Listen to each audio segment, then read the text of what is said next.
What's up, you guys? Welcome back to my first video, sit down video for 2025. Super excited that it's a new year. I'm pumped to see what God has in store this year. We are very excited. It's been a very blessed, family filled, joyful, festive season, and we are back to business. Okay, so today's topic, sleep deprivation. I feel like if you're a first time mom, or actually if you have multiple kids, this is a season that is undeniable, that you just cannot escape. But yeah, let's dive right into it. So much I want to cover, and I'm gonna try my best to not make this a ridiculously long video. Okay, first things first, how am I currently feeling? We are 18 months, Mila will be 18 months old at the end of January, so we are 18 months into parent life, and it has been an incredible journey. She's currently going through the 18th month sleep regression, and I'm feeling the weight of sleep debt. I'm feeling the weight of being sleep deprived.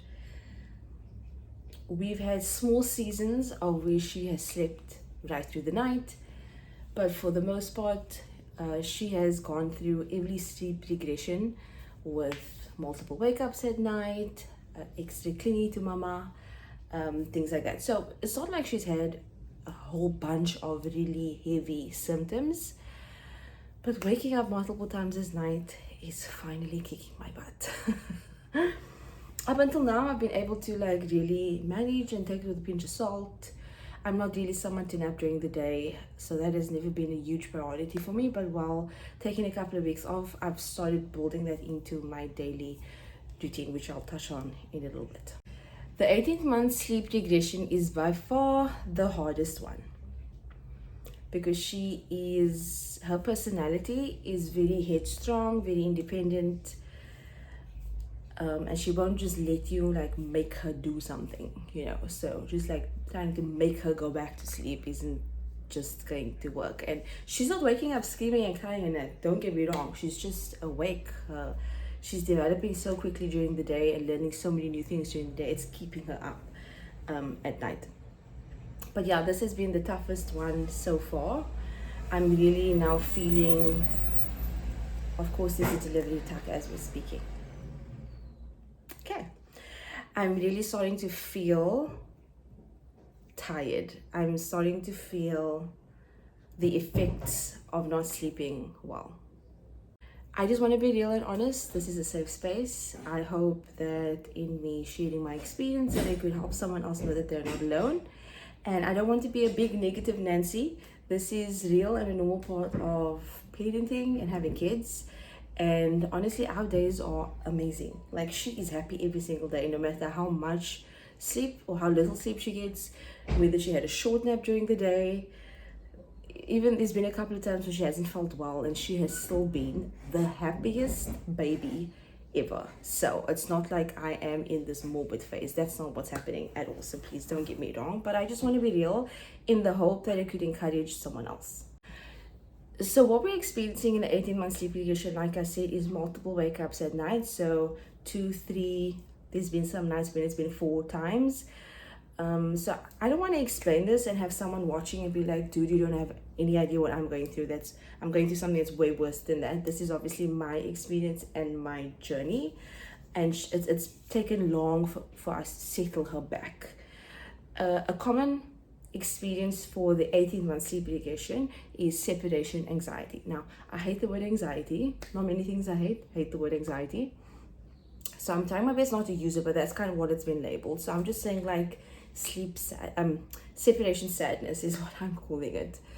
Our bond is so sweet and so deep, and I just feel like there's so much I understand just by looking at her face and hearing her sounds and her different cries and all of those things, and she can feel that I understand her so deeply. And I think that's another thing that has really bonded us, obviously besides the fact that I've carried her for 9 months, gave birth to her, and I'm a breastfeeding mom. So for example, I'll tell you what last night was like. She fell asleep, put her in her bed. She woke up an hour and 30 minutes later. Leroy, I think he spent about 20 or 30 minutes putting her back to sleep, like 2 or 3 times in that sort of space, or 30 minutes to an hour, it might have been. Then she slept for another 2 hours, awake for 30 minutes, slept for 3 hours, awake, slept for another 2 hours. So last night was still easier compared to the nights before. The nights before was like sleep an hour and a half, awake an hour, sleep an hour and a half, awake 2 hours, sleep 3 hours, awake 30 minutes, like that. So it's been so fun, guys. I just feel so rested. Play for me. Another thing that I think is adding to the sleep regression, and I've done research and I've read a lot about this, is that teething can prolong how long the sleep regressions last. And right now she has I can't remember which, I should have double checked. She has this teeth over here pushing out right now. So I think that's adding also to the difficulty of our night times. During the day, she's not drooling any more than, she's not a baby that drools.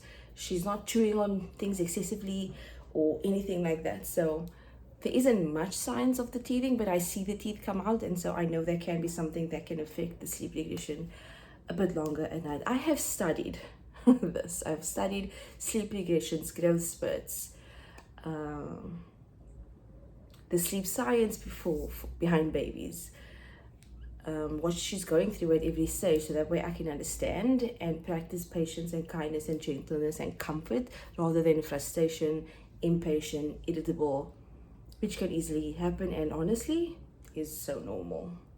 And then the separation bit. There's this beautiful video that I found the other day on Instagram where this child expert or child therapist said one of the roles, she was talking about the beauty of a father's role and a mother's role in a child or baby's life. And one of the things she said that was like so cool was that the father helps with separation.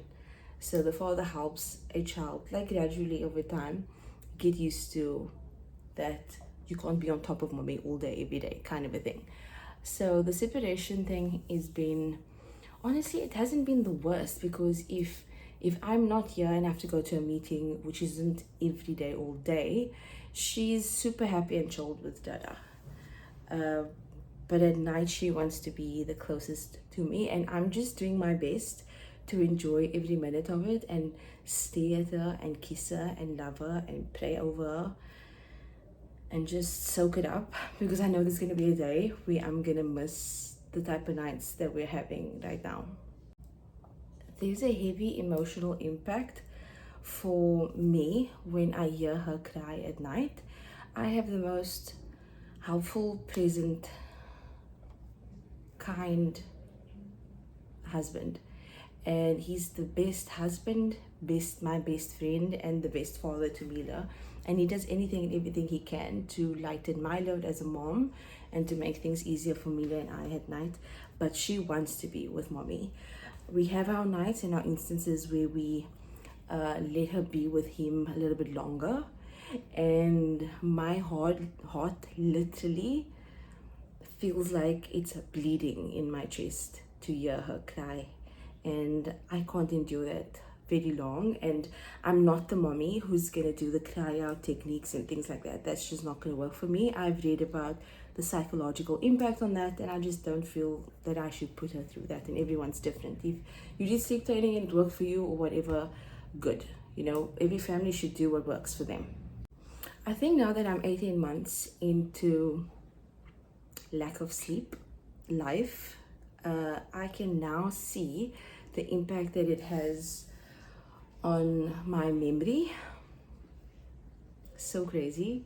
The impact it has on me physically, on my energy levels, and the impact it has on my emotions. Because when you're sleep deprived, it's hard to be patient. And sometimes I pray and I'm like, God, this is the season of my life where I need to be the most patient, but yet I'm sleep deprived, which is making me less patient. Like, how am I meant to navigate this? You know? But yeah, like, Leader and I've gotten back into a good, healthy workout routine for about 3 months now.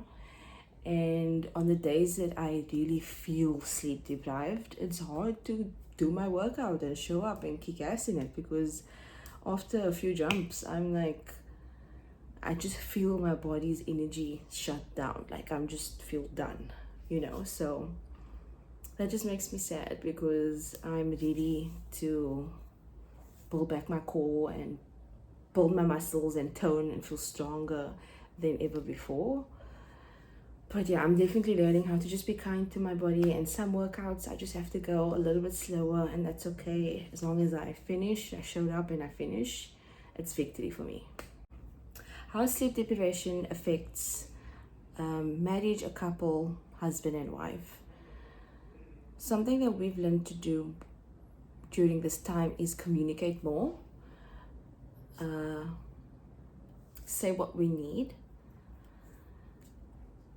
And I heard something recently that said, let's outserve each other. And I told Leader, I think that's something so beautiful that we should definitely incorporate. I prioritize making his load lighter always, and he prioritizes making my load lighter always, and that way our loads always be lighter. We do that pretty well already, but obviously there's always room for improvement when you hear something and it resonates with you, and you're like, whoa, let's focus on that a bit more, But yeah, teamwork is everything. And then I also feel an added pleasure to have an overview of everything in my life and make sure that everything's good. The house is good, we all have what we need, groceries are done, we're preparing healthier meals, we are planning our meals, there's snacks and good things for Mila to eat, all of the nappies, wipes, toiletries that needs to be topped up for her, making sure the house has everything that it needs, work life, his work life, there's a lot, and I'm just feeling that as a mom and as a woman, there's this heavy mental load that we carry, where we're constantly managing the checklist of what must be done, what must still be done, what is missing, the washing must be done, okay, that load was done, that load can wait for next week. That's this constant management happening in your brain. And I'm not complaining about it. Honestly, I think it's beautiful, and I think I do it really well, and I think it's a gift from God that women can do that, because men don't do that. There's other strengths that they carry that we don't carry. But yeah, managing the mental load while being exhausted is hard. When it comes to being an entrepreneur, I have my VA business. I have a team that I manage and work alongside.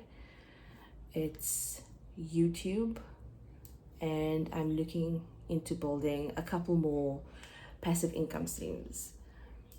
So I'm really ambitious. I've always been really excited about growing and being financially free and things like that. So I'm finding it lately hard to be creative while being sleep deprived, and it just blows my mind how many layers of your life sleep deprivation pours into, so it can delay a lot of things, because I'm learning that I need to just sometimes move slower, and some things need to be put on hold, and some things need to wait, and I'll get to that one when I get to that one. And that's new for me, because I used to work 10-12 hour days, no issue.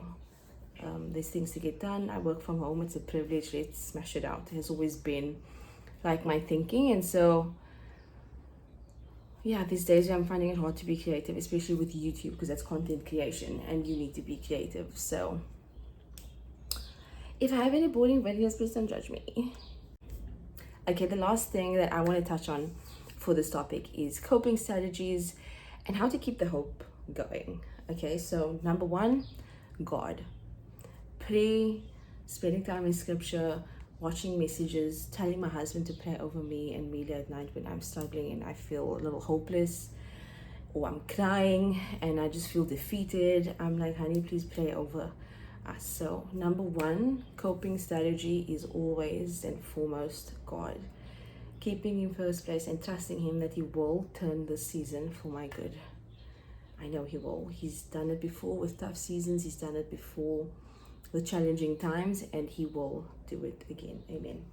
Another coping strategy is to take naps. So I'm not someone to nap during the day. While I was pregnant, I napped quite a bit during the day. But generally, I'm not someone to nap during the day. Like, I love being awake during the day. I love enjoying the day. For me, I sleep my best at night, and I sleep like 8-9 hours for most of my life. I sleep 8-9 hours at night. When I was pregnant, I slept 10, 11, 12 hours, which was crazy, I know, but that's what happened. During the festive season, I tried a little bit to, I think I maybe took 3 or 4 naps over a 2-week period, which is a lot for me, because I was just so excited to have some alone time with Leroy while Mila slept, things like that. But my strategy for this year is to take naps during the day. So you might be thinking, how do you do that? You have a business. I'm taking a lunch break. I haven't taken a lunch break for years. My business is 5 years old. I don't take lunch breaks. 2025 is my year of taking a break during the day. So when Mila goes down for a nap, I come out of the home office and I go sleep, hour and a half, and then I'm back at my desk. And I know this is going to be healing, comforting, and rejuvenating. My next coping strategy is kind of one that I kind of touched on now, is setting different boundaries when it comes to work. So I'm starting work a little bit later, that way I can have a slower morning. How I've been starting my day, even having Mila up until right now, I've just started the strategy this first week of me being back at work, is I would get up, jump and go and move and boom, boom, boom, boom, boom. This year, I'm waking up slowly, spending time in the Word. I'm not rushing it. I'm not rushing anything. So I'm starting my morning later. I know everyone doesn't have this privilege. I know that.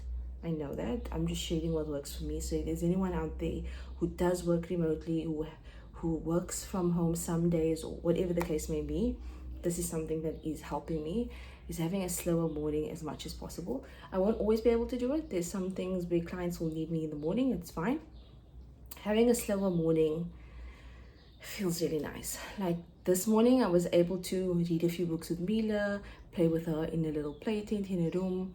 Like I could have quality time with her before I started my work day. And at 12 o'clock is a nap time. All the screens go off and I'm getting into bed. Even if I don't fully fall asleep, because my mind is still very switched on from work, my body's not used to going to go lay down in the middle of the day. But I'm going to push myself and tell myself to get used to it and to nap in the middle of the day. I just want to offer you some reassurance. If you've felt anything that I've shared, or perhaps some of your emotions has been more on the harsh side than it has been on the soft and gentle and accepting the season side, that it's okay. It's okay. I'm telling myself more and more, it's okay. It's okay to get a bit frustrated.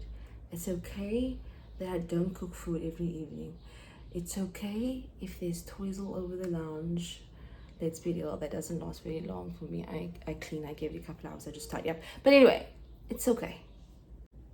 It's okay to feel overwhelmed, and it's okay to ask for help. It is a strength to say, hey, this is what I need your help, okay? And then I want to end on a hopeful note and remind you that this too shall pass, that this season is temporary and it won't last forever.